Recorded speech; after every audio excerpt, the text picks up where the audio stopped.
Hoof listeners, what's going on? Looping there, but trying to stay motivated. I can't afford mistakes tonight because trying to be upbeat and happy, but just it hurts more when you lose to the Patriots. So here we go. We're gonna try to get through the show, have a positive attitude. This is still a good team. Still a good team. Been saying it for 3 weeks. Yeah, well, at least the music was upbeat. We try. A lot to discuss, even though we were just saying, just hits differently when the New England Patriots, of all teams, we hate the Patriots the most, obviously, and they're at their lowest, and we are favored to win. I wouldn't say this was our highest coming in by any means, but certainly they were at their lowest in probably 30 plus years as an organization. And, we're playing them coming in thinking we're way better than them. We should easily win this game. And it was quite the opposite. So totally different feeling after this game. Like embarrassment is the word. I mean, they beat you for a lot of years, right? If you're the Bills, getting beat by New England is just what you got used to. But nothing like this. Embarrassing. Yeah, that's the word. I just texted you like 2 weeks ago because there's a report out that Bill Belichick might be fired. Yeah. Patriots might tank the season. And I was like, is this real life? Like, we just haven't seen reports like this ever. And on every national media, sports media page, they're talking about how Bill Belichick should be fired. This is his last year. Now he's a genius again. And now he's a genius again, right? Just like that. So it was almost like you're supposed to go to New England, get this win, get back on track, and head into Thursday night Tampa. But didn't go that way. And I think the game itself really was like slow most of the day. I mean, it was 22-10 at one point, and I'm like, how is this happening? But then the offense came alive, right? And it was like two back-to-back drives, touchdowns, got the lead. Okay, this is how they're supposed to play. We like this, but then just to lose on a game-winning drive by Mac Jones, that hurts. Because he's also not been playing well, right? Yeah. Up until this past Sunday. Yeah, it was, again, Mac Jones hasn't played that well since his rookie season, and went from bottom of the barrel to looking like a top tier QB who, what we know him to be, at least, right? He's never going to be Josh Allen firing the ball down the field, but he dinks and he dunks and he doesn't make mistakes and he finds the open guy, and he did all of that and more against the Bills. Made it look easy, which was not great. Not great defense. Not great. No interceptions for Mac Jones.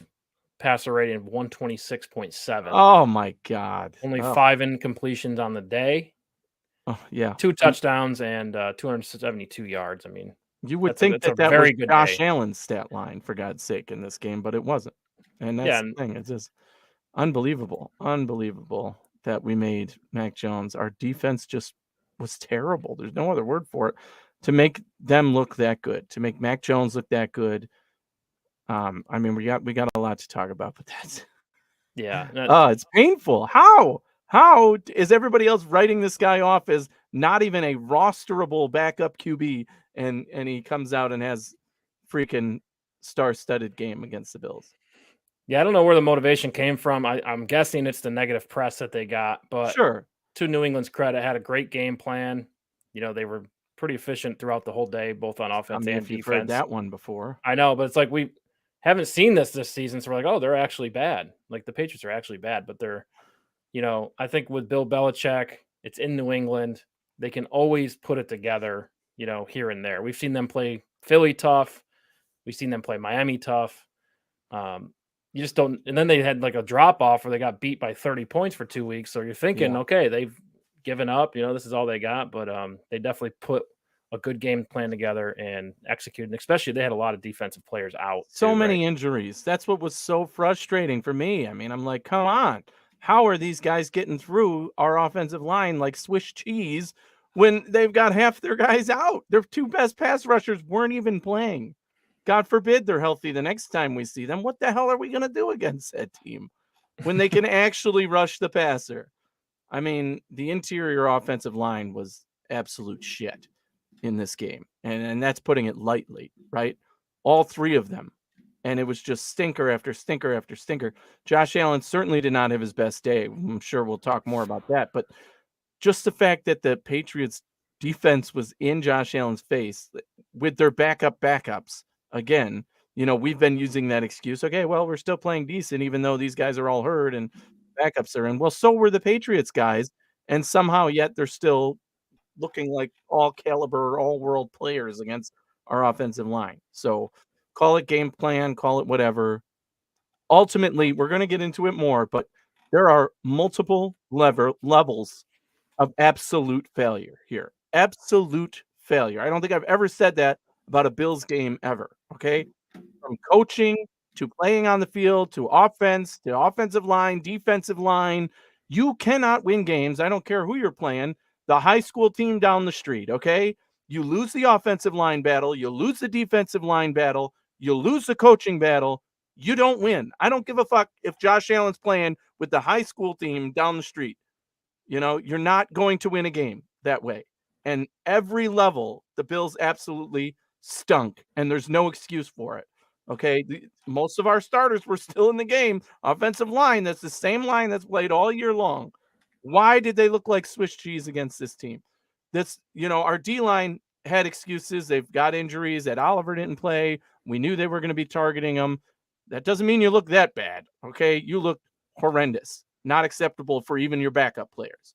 But the offensive line, I mean, there's to me, that was the biggest question. Josh Allen played inconsistent. We've seen that from him throughout his career and this season.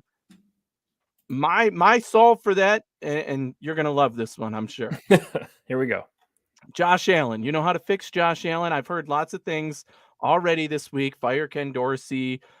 Change the offensive play calling. Sean McDermott's pulling the reins too tight on him. Unleash him, let him go. Ooh. We should have another excuses show, right? Jesus. That's everything a big list. This week. Everything beyond belief this week. As to why Josh Allen isn't playing like Josh Allen. What did we say? What did he come out and say in March? I think it was, right? Or in April. Oh, this is the most focused on football I've ever been. This is the most focused. You know how to solve the Josh Allen problem? You know how to? I do. Take his mind off of football. Okay? And I'm serious about this.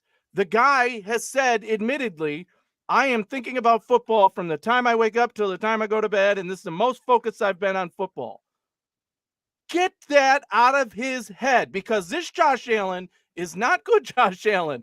And you could see it on the field. I mean, again, I've heard on every other podcast I listen to, Josh Allen looks dejected. He's not having fun out there. He looks lost. He clearly was missing all sorts of passes that we've never seen him miss in his career in this game. So I literally think it's all cerebral. I don't care who's calling the plays. I don't care what Sean McDermott has changed.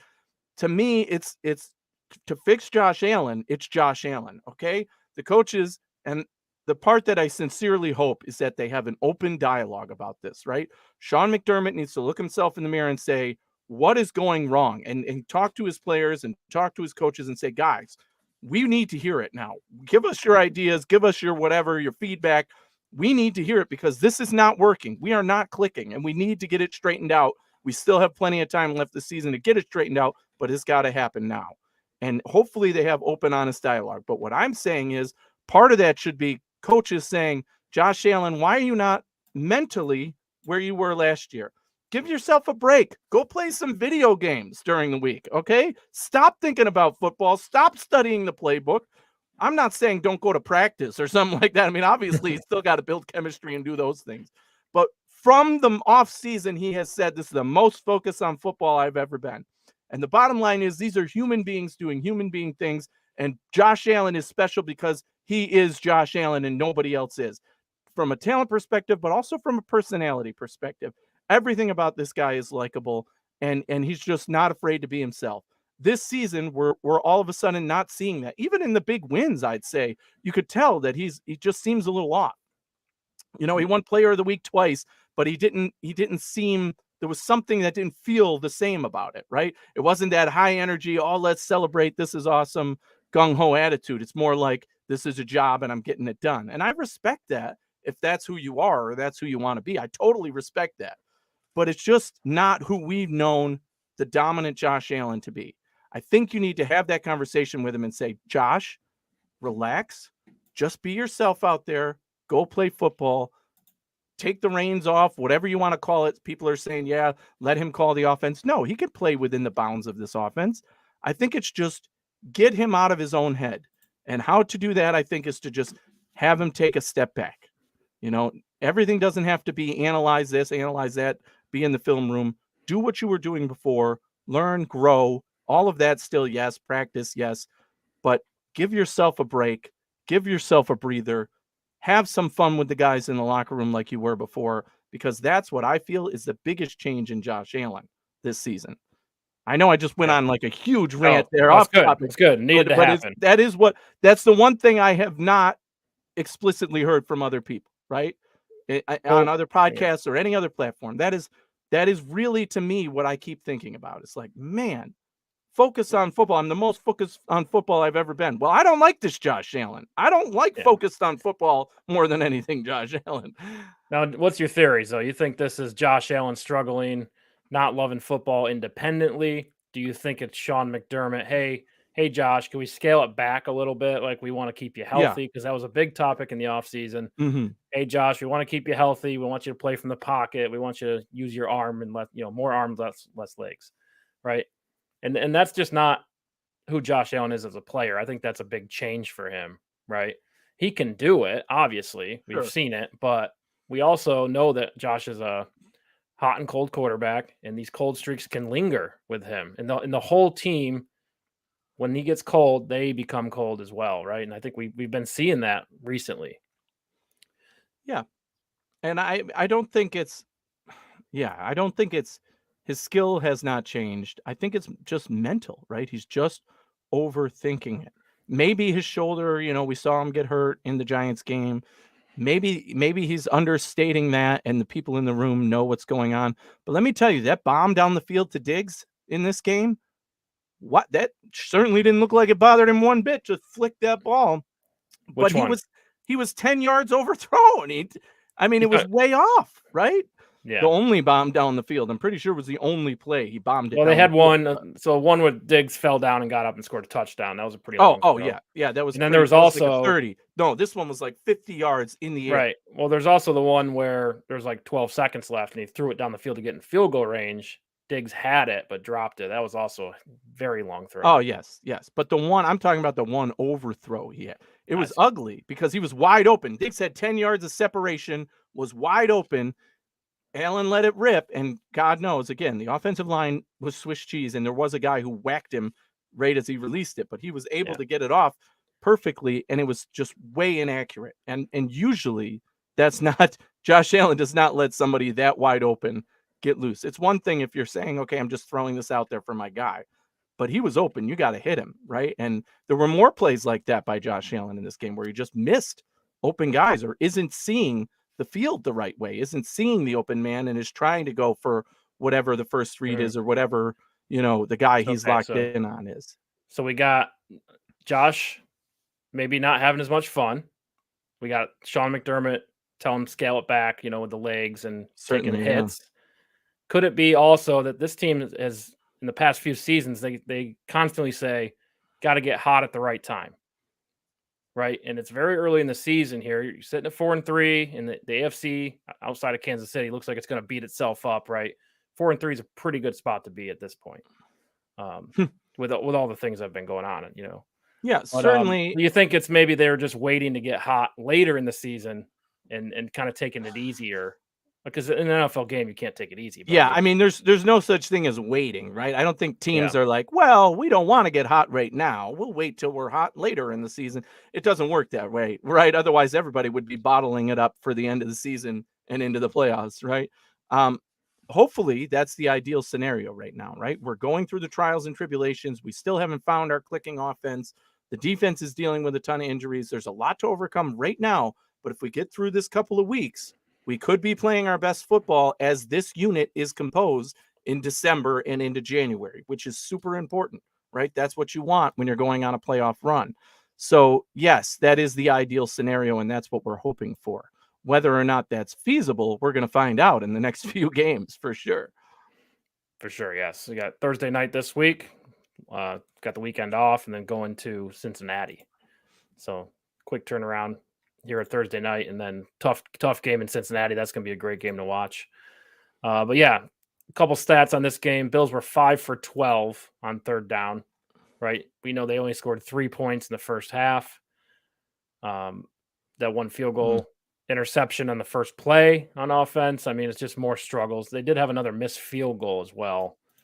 So yeah, Tyler Bass feeling that as well. So, but again, we got excited because the Bills came alive. Their offense came alive in the fourth quarter. 2 touchdown drives back to back, which gave them the lead. I mean, that's more than you could. The offense we expected, right? And you almost got a position where you thought you were going to win this game because Mac Jones isn't going to drive the ball down the field and win. But they did. So it's credit to them. They won the game. I mean, it's they did. Bills put themselves in a decent position, but their early struggles. This game should have been out of reach. It's the same excuses, though, right? Against the Giants, you can't wait till score 2 touchdowns in the fourth quarter and expect to win. We shouldn't have won that game. They escaped. That you come out now after that Giants game, I said your team has to be motivated now. You just got punched in the face by a shitty team that you should have dominated, and you didn't. So that should have woke you up to be ready against the Patriots and say, we're not letting that same thing happen here. But guess what? The same exact script, literally, like turn the page. Oh, first quarter. Oh, let's just not score any point. Oh, okay. Oh, let's give up a field goal and then a touchdown. Okay, yeah, that's fine. Yeah. Oh, yeah. Let's just sleep until the fourth quarter, and then we'll start scoring some points and have a comeback. And no, what the heck? To me, that's a coaching problem. Your guys were not ready to come in. There was plenty of execution, as we've talked about, of you can only call the play and the players got to do it, and they didn't. There was plenty of those problems. But when the guys aren't ready to play and are coming out flat, that's a coaching problem. Not only because, Josh Allen throws an interception on the first play of the game, defense is gassed, gives up a touchdown after giving up a field goal. Okay, but then you still come out flat again, and it just looked like they didn't want to be there, and they were dejected. You've got to have those guys motivated and tell them we need this win because we just got embarrassed and at home almost losing to the Giants. We can't let the same thing happen here. So why weren't they ready for this game? I still don't have an answer for that, and we never will. Right. But hopefully Sean McDermott, again, learns from that and says, we're going to prepare differently for Tampa Bay now, who's a team that we should beat, right? That we're expected to beat. You have to be ready for that. You have to answer how you're supposed to play. You can't come out flat and tired and and then wake up in the fourth quarter and start throwing touchdowns. So I've heard a lot of people say that that's play calling and it's Ken Dorsey or it's Sean McDermott's game plan. Whatever it is, toss it out the window and start from scratch because it certainly hasn't been working. Not in the last few games. Yeah, and it's so interesting too because week 2, through 4, the Vegas, Washington, Miami game, they're scoring 40 points a game. Like the offense is hot, they're on fire, right? Defense is playing well, right? So, they're blowing teams out. Something changed in Jacksonville. And we maybe thought Jacksonville was a fluke, right? Because it's in London. Bills kind of got screwed on a home field thing. But now, this is now the third week in a row that the Bills have had a cold start. At what point do you start to be concerned and say, something's really off here? Consistent. This is consistent. Now, right now it's hit the panic button time because the consistency is consistently bad, right? Between Jacksonville, the Giants, and now the Patriots. You lost 2 of 3. You looked horrible in all 3. You weren't clicking, right? So there's clearly something off, right? Yeah, another slow start indeed. I don't know how to fix it, right? A lot of people are, again, everybody's got an answer. Everybody's got an answer, right? Oh, we need to run the ball more. Come out and run the ball for 5 straight plays in a game or 6 straight plays. Just run. How is that going to solve your problems? First of all, it depends on the opponent. Second of all, I don't ever want somebody to say, oh, just run the ball for the sake of running the ball. No, you have Josh Allen. You default to pass and you run the ball, right? That's it. You default to pass because you have Josh Allen. So if it's, whatever, you do need to balance and run the ball and figure out what's working. That the offense hasn't been able to do, and use that to your advantage, at least in these past 3 games, right? Oh, okay, they're stuffing the run, but we're getting these short passes. We'll do that. Oh, okay, it seems like they're shutting down the short pass, but the guys are getting open wide, so we're going to gun it out a few times. We have yet to see that, right? And I don't know if it's just the game plan coming in. We're going to do these 12 plays to start no matter what. Or if it's, we're trying to adjust after the first 3 plays. We went 3 and out, and now we're trying to adjust, and it puts everything in a panic, and you're not following the script, right? We don't have that level of detail. But it's just all of it it's got to change. You have got to change the approach. And some people say, oh, we got to just let Josh Allen be Josh Allen, let him run. Well, there's a reason we want him to protect himself, but he has the option still to run. We've said it in multiple games, even the games we've won, where it looks like he could have easily run for a first down, and he chose to try and throw it further and make a bigger play, right? You don't want him to do that. Sometimes he should just tuck and run when it's right there in front of him and then slide when he needs to.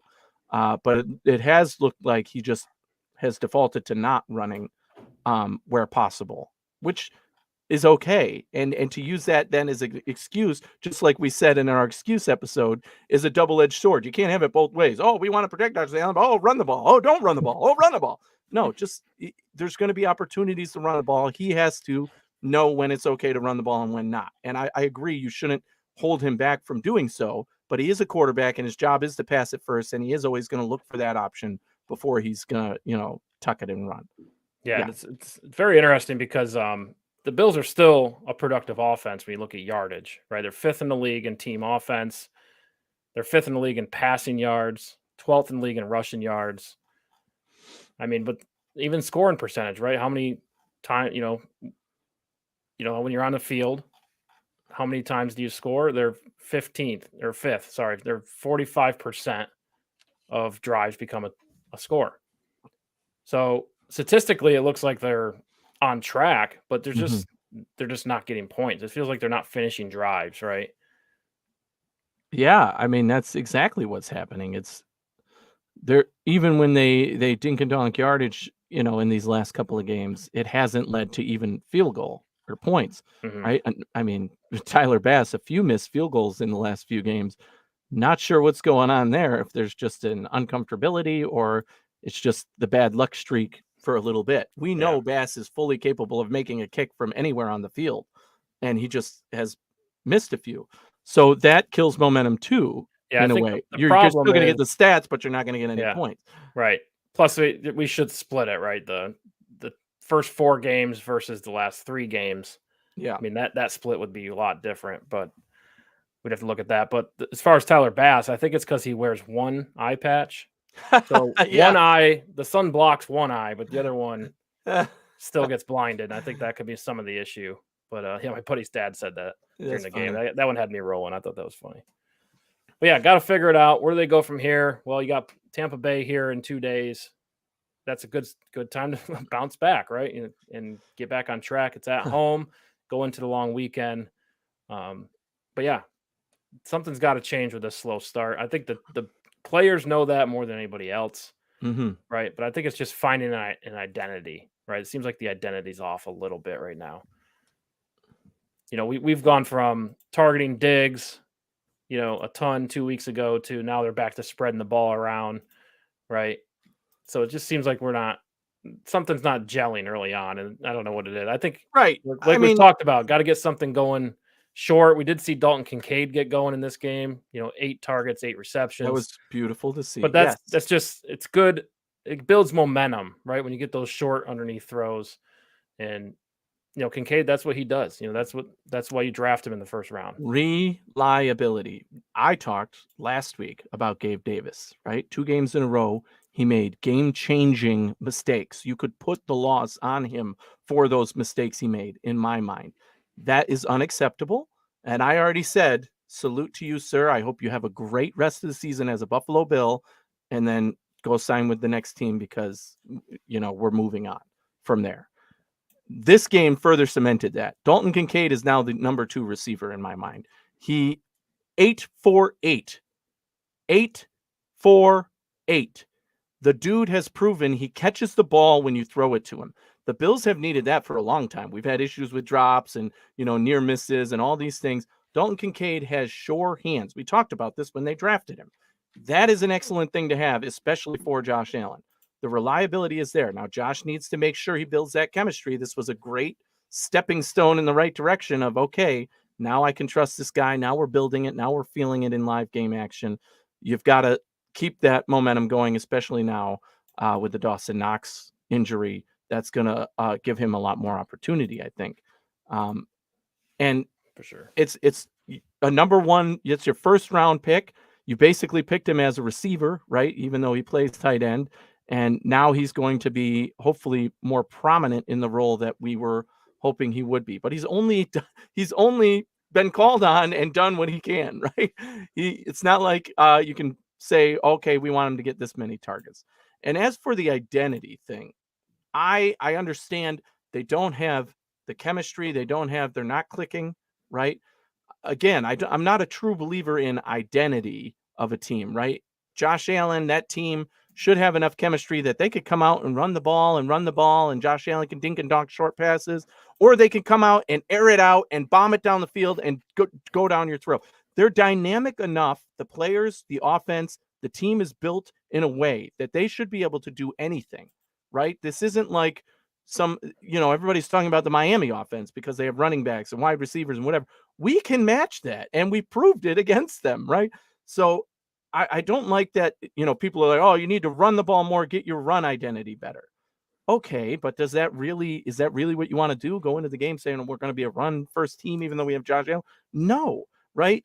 And vice versa is also true. You shouldn't come out and say, oh, we're going to pass, even though it's getting shut down. You need to find the chemistry, the clicking, the ability to use one to build off the other, use the pass to build the run, use the run to build the pass. And whatever you're doing is getting you positive yardage, right? Yeah. I feel like the identity easier said than done, but yeah. I feel like the identity conversation is more of you should not be experimenting halfway through the season. Yeah, and that's exactly we know who we are, we know what we have, we know what plays we like to dial up, and this team is absolutely expected to execute them. You got a franchise quarterback, a top 3 guy in the league, right?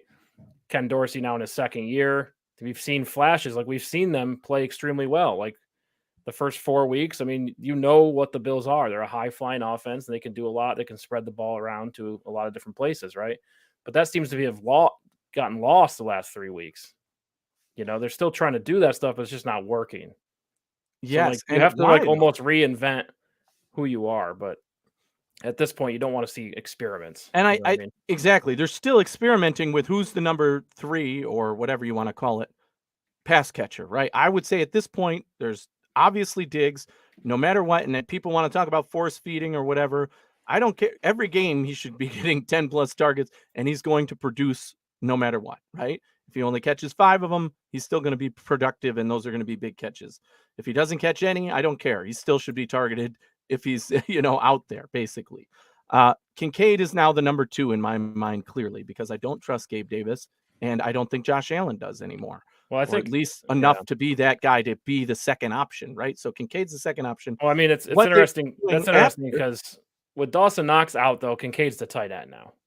Exactly. Right? So I think you'll see him. Option. He's going to be out there every play. Right, but you're going to see him in line, right, in the tight end slot.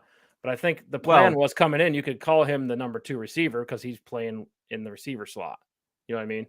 Correct. So, but now still, he moves, so now someone's got to fill that slot. When Dawson Knox had his 2 good years, his 2 best years the last couple of years, it was with being the only tight end that the Bills play, basically. Sure. They didn't play 12 personnel, and Josh Allen loved throwing the ball to Knox, and it was very productive. The same thing is going to happen here. That's what I'm saying. Diggs is 1. Kincaid is still 2. I don't care how many tight ends. So you're talking as far as targets, not the receiver. Correct. Right? Correct. We're still trying to figure out who the receiver number 3, exactly. 2, and 3 are, right? That's what I'm saying. Number 3 option now. I don't believe it's Gabe Davis. You put in Khalil Shakir. I have liked that he's been slowly getting more snaps, getting more targets, being more productive with the targets he gets, right? So he's been getting first downs, getting yards after the catch. I really like what I see from Khalil Shakir. It seems like the Bills do too. He's building that rapport with Josh Allen. He's moving up on that depth chart. But you 4 also targets, got the 4 other guys. catches. You've got Hardy, who made a great catch and one catch a game. I think he's averaging right now, right? You've got we could go through the options, but there's the bottom line is they have to figure out. We talked about this last week too. We've got to stop just saying, oh, we've got all these pieces and you'll play one and then you'll play one. And we got to figure out what the best option is to have out there. You can mix in these other guys, but leave the best option in there for most of the plays. If that comes down to being, Hardy or Shakir, then play them for 60% or more of the snaps and the other one gets mixed in or whatever, right? And I just, it's frustrating to see that they haven't found that. And I'm all for, again, targeting multiple guys. Right. But so you're completely abandoning Gabe Davis. He's no longer in the 2 conversation for you. But my point is no longer in the conversation for me. I don't know what's going on with him. I probably have to watch the film a little more to figure out what's actually going on with Gabe Davis. Is it low percentage throws? I mean, like deeper throws with him? Because this is another game where he had a lot of targets, only 1 catch, right? He had 5 you're targets talking about 1 catch. What is going on with Gabe Davis? His name is Gabriel Davis. We got 3 seasons of this now. Like, this is the same Gabe Davis that we've seen before. He's capable of making a big play down the field, and he drops balls, and he makes mistakes, and he does things that aren't reliable, and then he'll have an electric game next to Stephon Diggs because he's getting the coverage, and but that's too inconsistent. That's what I'm saying. I still expect Gabe Davis to have a big game, to make a big play. Throughout the rest of the season, you're going to hear his name called a couple times. But to me, he's not the reliable piece to go to. It's put him out there, and if he gets open, great, But I am not calling or dialing up a play to Gabe Davis unless it's absolutely necessary at this point, because it's clear that Josh Allen has lost the faith and trust in him a little bit because he's not going to him and he's not getting open and everything else that we've said. He's a limited talent. That's what I think it is. And I said this after his 4-touchdown playoff game. Everybody was like, oh, we got this great number 2 receiver. And I said, slow down. I still want to draft a wide receiver and have Gabe Davis compete with that guy to become the number 2. We didn't end up drafting a wide receiver, obviously, but we still are feeling that hole. Yeah, and the problem is, though, the position that Gabe Davis is in, he needs to step up, right? He went into the season as a captain, receiver number 2. Like, the team needs him to step up and play that role. And I understand there might be some physical limitations there. He's more of a 3 than a 2, but they don't have anybody else to turn to at this point. And that's just the cold hard facts. I mean, if he's struggling, then we don't have a number 2. You know what I mean? Because Hardy, he's kind of a gadget player, plays out of slot. I mean, Trent Sherfield could play that role, but he's also a bigger target, not so much speed. You got it. Yeah. So, Shakir's, he's a slot guy, for the most part. So it's like you don't have anyone to turn to, but we've seen flashes from Gabe Davis. How do you get him more consistent at this point in his career? Because it should be there. Whether that's route running, whether it's play calling, whether it's the relationship he has with Josh Allen on the field. I mean, they don't have anybody else to turn to right now. So if you want an effective 2 receiver to take the pressure off Diggs a little bit, not much because every team focuses on Diggs, but you need someone to step up in that receiver 2 role, and there's no one else to turn to. So we got to fix Gabe Davis. What's going on here? I don't know. There's no fixing to be had. He is what he is. He's not suddenly going to get better, right? I mean, maybe mentally he needs to get back on track to being positive and, getting some small plays or something to build his confidence again. Sure. But I mean, my expectations are what they are for Gabe Davis, no matter what happens the rest of the season. I don't care if he has 2 touchdowns in the next 3 games, each 2 touchdowns for 6 touchdowns. That doesn't change my opinion of Gabe Davis. He is what he is. And that's okay for this team. It's not great for this team. It's not what we need on this team. And, that's why you're hearing calls for trades for another receiver. Yeah. My problem with that is you haven't even established the connections you have with the guys you brought in. Right. And if you do that, that's great. If it's going to be a Hopkins or, some other big splash, that I just don't know that that's going to change the way the offense is performing all of a sudden, right? These wide receivers, the production that you're talking about is suddenly going to change if they bring in a guy like Hopkins, or is there another one that you've heard floated out there? Terrace Marshall was a name I heard. Yeah. You got to think. I like the Renfro idea because he could fill that slot role, the Cole Beasley role, right? That's probably my favorite name out there. Exactly. Well, we already have players in Shakir. Yeah, right. But the bigger need is somebody who could benefit in the receiver 2 slot. Mm-hmm. That's really the need, right? It's Gabe Davis's role because there's so much pressure on Diggs. So right? Is there a guy you think defense is focusing on Diggs? I mean, this receiver 2 spot could be. That's why I don't think they're going to make a move there, because other than Hopkins, who chose not to go to the Bills and is regretting it probably in Tennessee, I don't know who a true number 2 wide receiver that is available on the market would be. Right. I don't know what that answer would be. Yeah, and I doubt they make a move for a receiver. Me too. That's what I'm saying. At this point, I mean, you got to think one of the Denver receivers is available, especially if they continue to lose. But again, we say that every year and they don't get moved. Not great options. Not great. I like Cortland Sutton. I would love to have him as a number 2. Sure. That sounds like a good idea to me.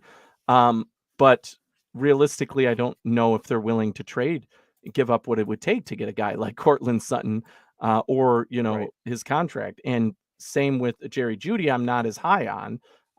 He's been too inconsistent, showed too many off the field problems. I don't want him in the locker room, just in general, no matter what his production is. So I'm not high on that move either. Yeah. So wide receiver is a weak position to try and upgrade at this point. It is. And we'll talk a lot more about the trades deadline and everything. It's up next Tuesday. Halloween night is the deadline. And the Bills cleared space today, right? Restructured Deion Dawkins, cleared up $3.9 million in cap space. So probably precautionary. Hey, if we find a guy we like, we want to make sure we have the cash, because I think their cap was actually like under $1 million before this. Right? It was very, low. very I know slim. that. So if you're going to make a move, who are you making a move for? We talked about this a little bit through text earlier. Mm-hmm. I think linebacker is absolutely on the table. Yes. But I'm saying, and I'm not sure how many options are out there with, this limited cap space, but if a guy like Isaiah Simmons or a guy like Roquan Smith, who we've seen traded recently, become available, you got to go for it, right? Because look, Roquan Smith, guys like that don't become available. But Baltimore jumps on it. I mean, it was a second and a fifth. I think they paid him $5 million. Like, it can happen, you know what I mean? And that's a long-term solution, right? You're getting that guy, you're going to pay him, moving forward. Well, presumably we would have Milano again next year. Sure. Right? So it's not, we just need a space filler at linebacker at least, right? We need somebody to come in, play consistently, and upgrade what has been, in my mind, the weakest position on the field since the Milano injury, right? I mean, I love Dorian Williams as much as the next guy, but he's not ready. And that's the bottom line. He's too young. He's a rookie, still fresh out there. He's doing a lot of thinking, I think. Yes, exactly. Right? He's got a lot of growth to do. Don't get me wrong. There's a lot of positive there, but they're just going to target him way too much. And that's not what you need if you're going to be a team that's going to go on a run and get into the playoffs strong, right? And I mean, I don't ever want to see Terrell Dodson on the field. I just don't. I don't believe in. He showed us in the preseason that he couldn't even win the job, and that the coaches kind of lost faith in him. And although he can do some things well, he does a lot of things not so great. So to me, that is the most upgradable position and the most urgent need for this team right now is that outside linebacker role. It hurts just to say that, right? But it's so true right now. Yeah. And how much are you willing to pay? You know what I mean? Yeah. Like we talked about a first round pick. I mean, like you said, good point. Milano comes back next year. Bernard, at this point, has played himself into the role next year, I would assume. So, I mean, you got your starters for next year. But again, this is more of a depth piece. But again, how all in are the Bills? Like, okay. Yeah. Do they actually want to go for the Super Bowl? Right? Because that changes the conversation a little bit. Are we nearsighted? Or are we long-term sighted? I hate that conversation. I think that's stupid. There's no such thing as going all in. There simply isn't. Okay. Well, you're going to trade what? 2 first-round picks. There's no guarantees. That is a bad plan no matter what it is. The Rams did it and won. Great. They flipped a coin and it worked out. Right? They rolled the dice and it worked out for them. But taking that gamble is not worth it if there's no guarantee. And the fact of the matter is there is no guarantee. So you can't just willy-nilly, we're going to give up 2 first-round picks and get Patrick Surtain, because people, I mean, it's a joke out there what people think they're going to trade for Patrick Surtain. Let's give them Kyer Elam, who can't even make the team, and a 3rd-round pick. Like, what? Yeah, that'll work. That'll work. No, GMs no. go for that. Yeah. No, that's 2 first-round picks you're talking about. And the bottom line is McDermott and Bean have not been willing to do that because they value their draft picks, as they should, to fill the holes they need on the team and supplement the cap that they're giving to other guys that they're keeping on the team. And just in general, again, this idea of all in isn't a thing. Right. If somebody comes available and you could give up a first round, great, do Right. it. They would do it if it makes sense for this team now and the value is there. But right. the problem is usually it's not, right? And as we've already seen this trade deadline, there are premier players going for late round picks because the teams that are giving them up are just, looking to get something back for them. And the teams trading for them know that. So there's a bargaining thing going on here. You got to meet us in the middle somewhere to give up and get something from us. So I think they'd be willing to trade a 3rd-round pick, a 2nd-round pick, probably without blinking at this point if it was somebody they felt could upgrade the team right now. When it comes to a 1st-round pick, then you're talking about, okay, long-term, what the value does that mean for this team? Because we are going to have holes going into the draft next year that 1st-round pick is going to look nice for, right? So we're all going to want that pick come that time of year. It's easy to say now, just give them all away, but you can't do that and continue to build and maintain as a contender, right? And so going all in, I hate that term. I hate that idea. It's not a real thing. Say all in, I mean, how big of a need is this linebacker position? Huge. Right. So how much needs to be addressed in my mind. What type of player do you want to get? How many players can come in and start one season and sit the bench the next season? I mean, that seems I don't think that's going to be the case. You get somebody who's going to be a free agent at the end of the year, right? That is the best case scenario for you right now. You give up whatever it takes for the quality of player, right?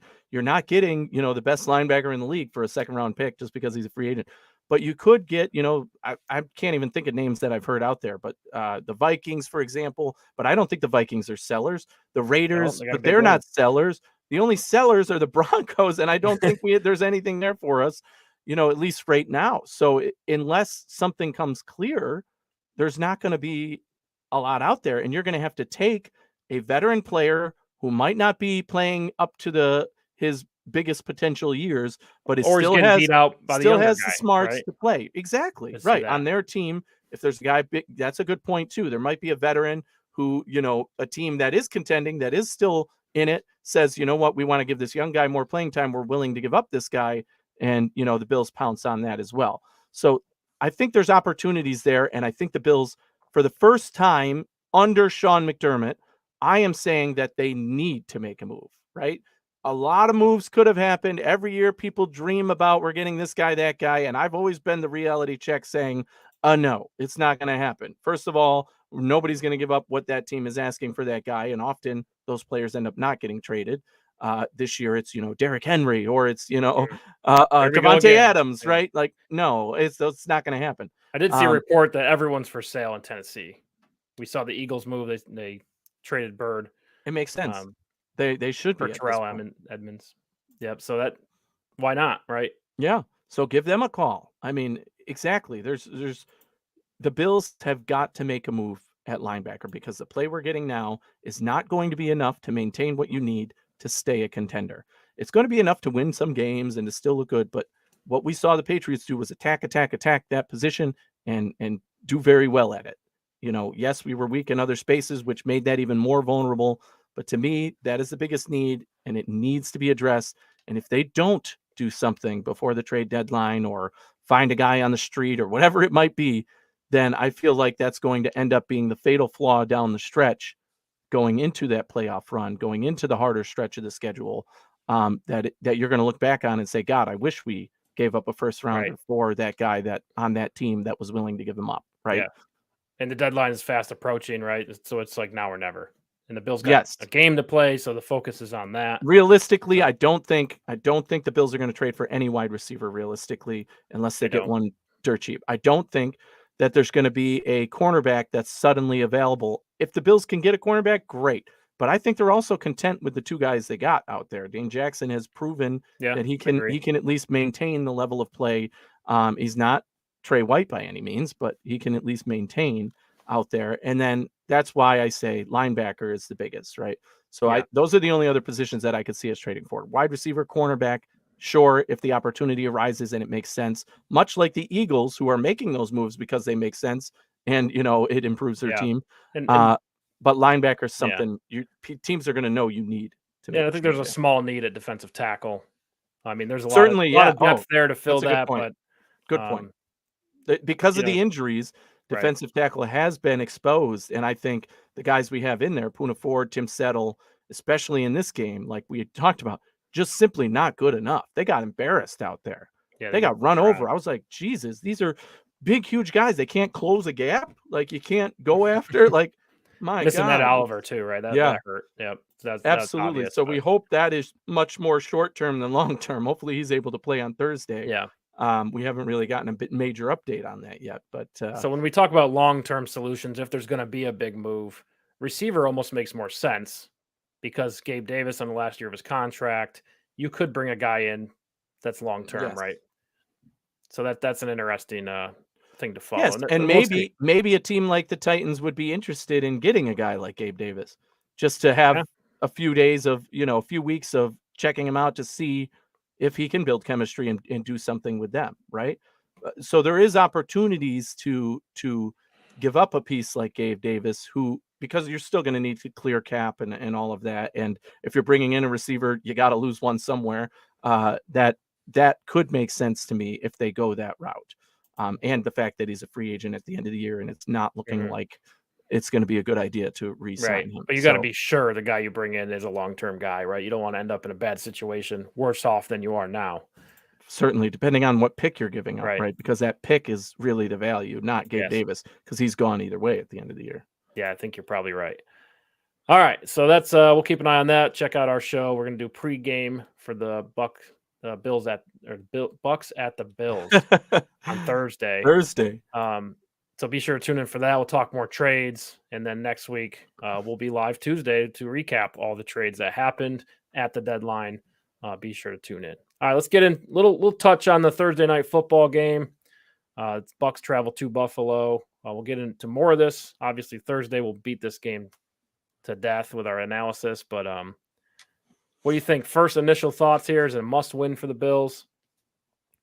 Absolutely. I mean, this is the third week in a row now that I'm saying this, but we're playing a superiorly inferior team, right? There is nothing, not one position, not anywhere on the field that the Bucks are better than the Bills. Not one. Up and down the entire friggin' roster. Okay? But wide receiver. No. You don't think Mike Evans, Stephon Diggs outweighs anything those guys can do at their age right now. Okay? Dalton Kincaid and Khalil Shakir and the rest of them, to me, are better than those two guys right now. Yes, they have talent. They're not nobodies. That is certainly their strongest position, I would say. But their defense is playing like crap. Their offense is playing like crap. Do not Patriot this shit up, right? That's all there is to it. You're playing an inferior team. This is a must win. Must win. You lose this game, you lose the fan base, you lose everything. All right. You're going to be on fire if that happens. You do not want to lose this game. And obviously it needs to be, again, we've said this for 3 weeks in a row, a get right game. Find what works on offense. Get the offense clicking. Use this game because they are an inferior opponent. Pretend they're not even on the field. Hey, what plays do we need to practice on offense? Let's go deep. We haven't gone deep yet. Let's try that. Let's get that working. Oh, okay. Let's try the backwards lateral play that we did the one time, and the dink dunk. Oh, three guys go deep, but we just you're just making things up now. Flick it to the running back. Whatever. I don't care. You should get right, have fun, tell the offense we're going to try everything we can this game to see what's going to click. Right? James Cook played very well in the last few games, and when they've gone to him, he's looked good, both in the run and in the pass. I think you continue to rely on him. You continue to get him the ball, but also let Josh Allen play with those wide receivers and figure out which ones he has chemistry with and which ones should be on the field, period. Yeah, I think. And now it's going to be some. You can find some good matchups with Kincaid in this game, and I think you got to take advantage of that, right? again, like I said, it builds momentum, getting those short catches, get a bunch of them in a row, builds confidence, builds momentum. And the Bills' real problem is you got to finish drives early. We're assuming also this is going to be a lot more 11 personnel game because of the Dawson Knox injury. Kincaid slides to the tight end, and Morris has been injured as well. So we don't know if he's going to be active for this game. Blocking from the tight end, we know that Kincaid is okay, but he's not Dawson Knox level blocking. Well, might see some Quentin Morris, right? He's been injured though. He's been injured. We don't know. He was out the last game, so we don't know if he's going to play in this game. Hopefully he does. And then, it certainly they will work him in. They still have ways of getting the offense to click in that type of formation, right? They bring in the extra offensive lineman as the tight end to kind of run that play. They did that last year. They've done it a lot this year. Edwards is the guy this year, yes. And so that certainly we could see some of that, but I think mostly we're going to see 11 personnel in this game. And maybe that is one of the answers. That's one of the things you're going to try and say, basics. Hey, if the offense works in this, guess what? We're not doing a lot of 12 personnel anymore, and we're going to stick to the 11 if that's what this offense is going to start clicking on. I don't think it's as simple as that, though. There is no simple linear answer, right? It's a complex thing. All of these things are in play. Everybody wants to point to one thing and make that their lightning rod and say, this is what we got to do better. But in reality, it's top to bottom, from coaching, as I've said, to player execution, even on the field this game, right? You could say, Spencer Brown had a good game, was well rated. Well, guess what? There were at least 3 plays where he gave up an easy pass rush that went right straight to Josh Allen's face. And the other guys executed, but he didn't on that play. And then it was the same thing in the middle, and the next guy and the next guy. They all played at 80% well, but they all gave up 3 bad plays that were right to Josh Allen, which means pretty much every play somebody was going to Josh Allen. So that you just can't win that way. You got to have better communication, execution in order to get the play where you want it to be, execute the offense you want it to be. Right. We know Josh likes to throw the ball down the field, so that extra time, I think, is super important. So important in this offense. But all right, let's cool it down. Anthony's been on fire tonight for good reason. Yes, come on. Right. So let's go around the league a little bit. Let's hit your pick 6 from last week. Let me know. Do we have to again? Yeah, starting with the Thursday night game, though, that was another win, so that's good. I did pick Jacksonville for that one. But the 6 in a row here. So starting with the Falcons at the Bucks, I picked the Falcons +3. That was a win, right? Falcons won the game just as I said they would, and they were getting points, so I liked betting on that one. I took the Raiders -3 at the Bears. Okay, clearly the Raiders don't know what they are anymore. I thought they would be able to get one of their 2 stars going. Now all of a sudden they're falling on their face again.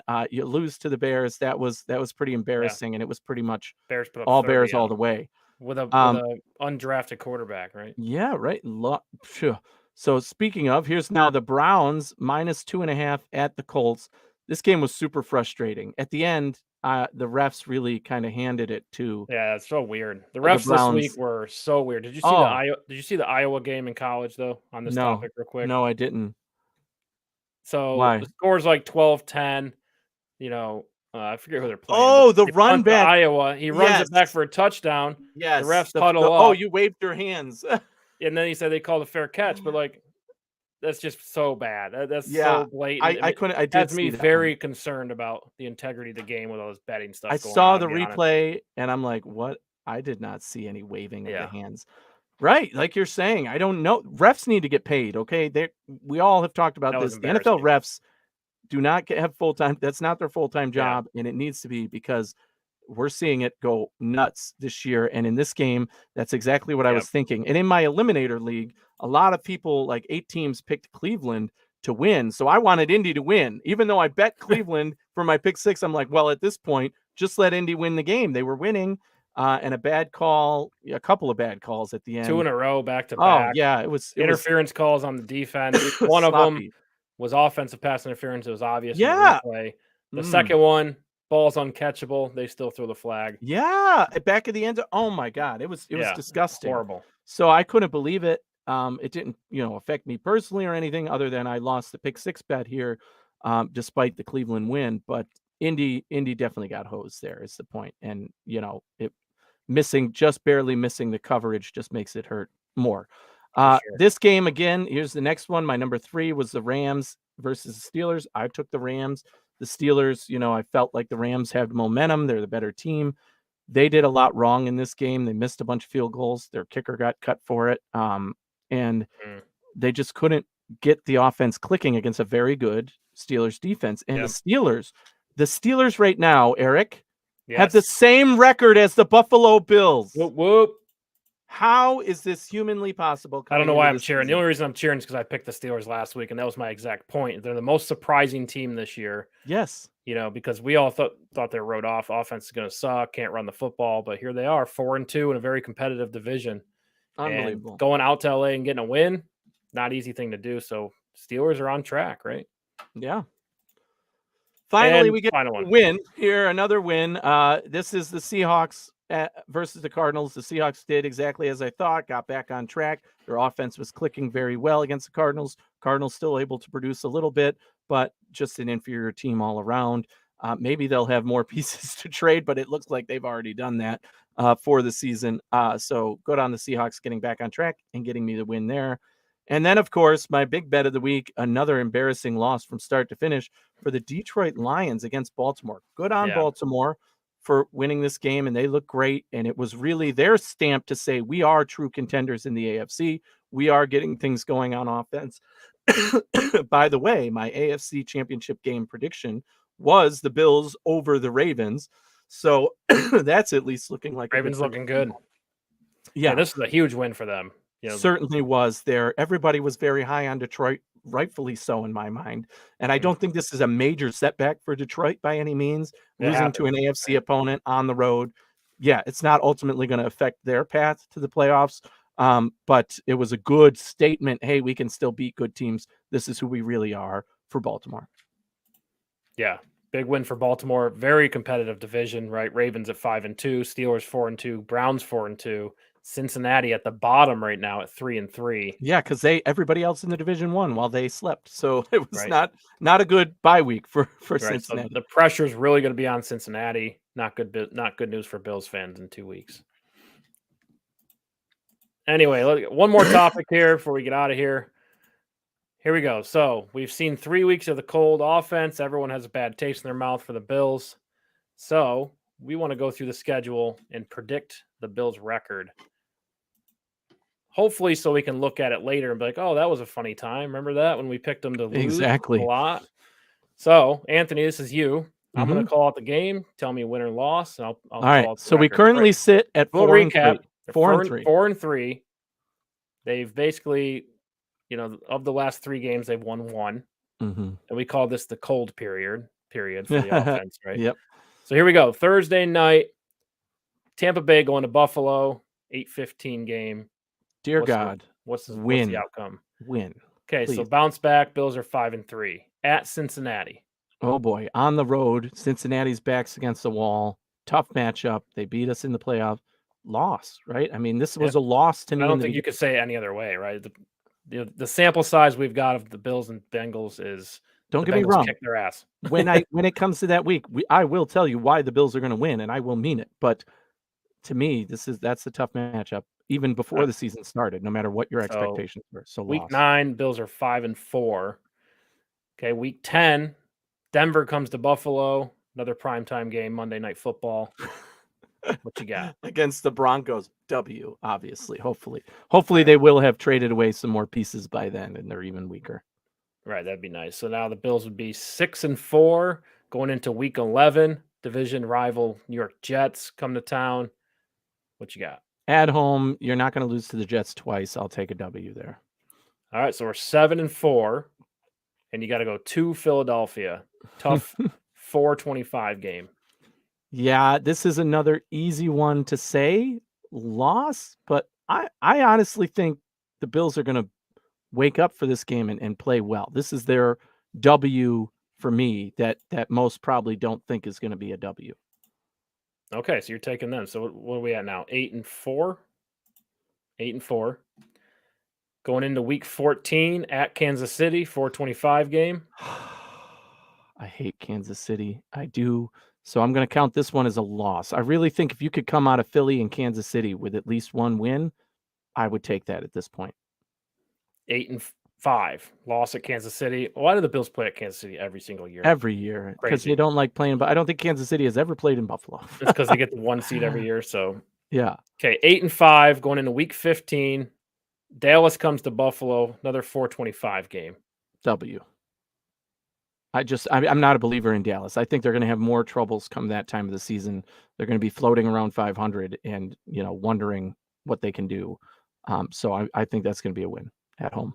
Okay, 9-5 going into Week 16, traveling all the way to LA to play the Chargers Saturday night, December 23rd. The Chargers are going to Chargers, so give me the W there too. I don't think the Chargers are good enough to overcome their problems. 10-5 going into Week 17, division rival New England Patriots, 1 p.m. game in Buffalo. W at home. You already got embarrassed by them once. Again, I think they find a way to win that one. Okay, 11-5, won some big games in the stretch, and now it's Week 18 at Miami, TBD. Gross. I'm going to vomit because I've been consistently saying that this game would not matter and the Bills would already have the division locked up. Does not seem like, even by my record prediction right now, that that's going to be the case. This game is going to matter in my prediction. At Miami, I'm still going to pick the Bills to win, right? Josh Allen owns that team and plays his best always. Hopefully this is a time of year to get us clicking. That would end us with 4 straight wins going into the playoffs. That is where I want to be. So 12-5. Call it a win. 12-5. That was my preseason prediction, by the way. 12 So wins. From your perspective, the Bills are fine. Everything's going to be fine. It'll work out. Yeah. I mean, I don't know what's your worst case scenario. So now you tell me. We got to beat Tampa or, you're really in trouble. Cincy, I'm assuming you count that as a loss as well. You're not going to lose to Denver. You're going to lose to the Jets again. I mean, I don't know many people are going to predict that. Jets. I definitely think they lose to Philly. Lose to Philly, lose to Kansas City, then lose to Kansas City. And you lose one more to either Dallas or... Well, let's lose one to New England. Jesus Christ, come on now. Of all the teams, you're going to pick them. So what's that put them? That's 2 more losses than you had, right? So that's what, 10-7. That's ugly. Then you're still talking a playoff team. Still, you're hoping. You're hoping. No, I think that the AFC. I mean, the AFC is going to beat itself up. But if you lose to New England again, your AFC wins. You're definitely not winning the division. So this is the problem. Though. The Bills are dropping these games. You should win. You should have beat New England, right? That gives you an advantage. Yes. Jets Week 1 should have been a win. Mm-hmm. Now you got to play these tough teams, and things are going to matter a lot in these games, right? You're going to put yourself in a position where you have to beat Philly on the road. At Kansas City to get a shot at the 1 seed. Kansas City on the road. Or I think you're going to have to win one of those games. You're going to have to beat New England and Miami the last 2 weeks to win the division. Right. They're putting themselves in that situation, but that's just life in the NFL as well. It happens. We've had that 4-game stretch circled on our calendars for a while. You're talking at Philly, at Kansas City, home versus Dallas, at Los Angeles. That is a tough stretch of the schedule. And you got to come out of it with at least 2-2, right? At least, right? If not 3-1, which is what I'm hoping for. Yeah, so that'd be a lot of fun. We got to see this Bills team start clicking, right? Tampa Bay Thursday night is a winnable game, and I think looking ahead at the tough schedule, this is a game you kind of have to get yourself in a good position, still be in the mix for the 1 seed, still be in the mix for the division. Otherwise, we're just gonna have to do it the hard way. Plenty of teams have done it. The Giants won a Super Bowl as the away team in the wild card. It can happen, but why not take the easier route, right? But still think the Bills, nothing's blowing up. Still a playoff team in both scenarios. I don't think they're going to go on a huge losing streak anytime soon, but the 3 examples we've seen the last 3 weeks wouldn't be very easily could have lost those 3 games. We'd be in a losing streak, right? So like to see it get corrected, like to see them get hot and bring me a linebacker, maybe something else if it comes up, cornerback or wide receiver, but at least bring me a linebacker and I will feel more confident in that prediction. But even at where we're at now, I'm feeling comfortable with that. Yep, and we'll revisit in a few weeks, see where we're at. Maybe the Bills win 13 games again. Who knows? They could get hot at the right time, right? Anyway, they'll be battle tested. The schedule this year seems a lot harder than last year. So going in the playoffs, they'll have played a lot of competition around the league. Hopefully the game plan is rolling and probably going to get, let's see, Miami in the playoffs. I'd hate to see that, but I don't want to play Kansas City or Miami. 3 times? Yeah, that would be interesting. It's hard to beat a team 3 times. We always hear that, but yeah, I mean, I'm okay with playing Kansas City in the playoffs because I think we could beat them. In Kansas City, we've proven it.